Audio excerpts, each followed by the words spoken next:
अस्सलाम वालेकुम। आज का हमारा वीडियो का टॉपिक है जी बेसिक रिक्वायरमेंट्स क्या हैं अमेज़ॉन पे ड्रॉप शिप करने के लिए।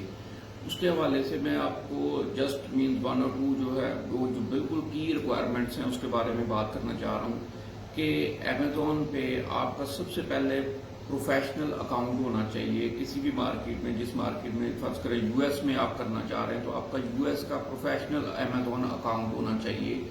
ये एक बेसिक रिक्वायरमेंट है। उसके बाद जो सेकंड बेसिक रिक्वायरमेंट है वो ये है कि जी आपके बायर अकाउंट्स होने चाहिए।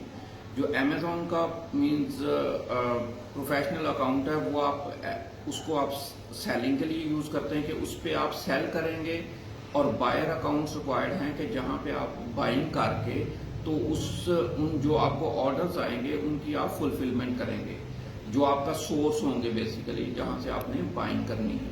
अब बाइंग करने के लिए क्या रिक्वायर्ड है? बाइंग करने के लिए जो अमेज़ॉन पे जितने भी स्टोर्स हैं, होलसेलर्स हैं या डिस्ट्रीब्यूटर्स हैं जो ड्रॉप शिपिंग की सर्विसेज को आपको मींस प्रोवाइड करते हैं, उनके लिए बेसिकली क्रेडिट कार्ड्स या डेबिट कार्ड रिक्वायर्ड हैं।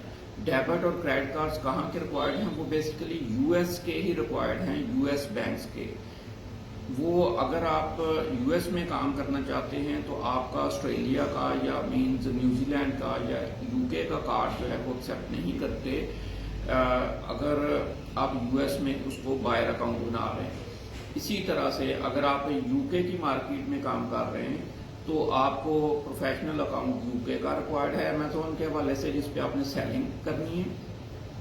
और सिमिलरली आपको जो बायर अकाउंट्स हैं वो भी यूके के वेंडर्स के रिक्वायर्ड हैं, और क्रेडिट कार्ड्स या डेबिट कार्ड्स इसी तरह से वो यूके की मार्केट के आपके हवाले से होने चाहिए, यूके के बैंक्स के होने चाहिए, जिससे आप ड्रॉप शिप कर सकते हैं फिर। तो इसके हवाले से अगर आपके कोई भी क्वेश्चन है या कोई कंफ्यूजन है तो please let me know, I will answer right away in the comment section. Thank you so much, take care, खुदा हाफिज़।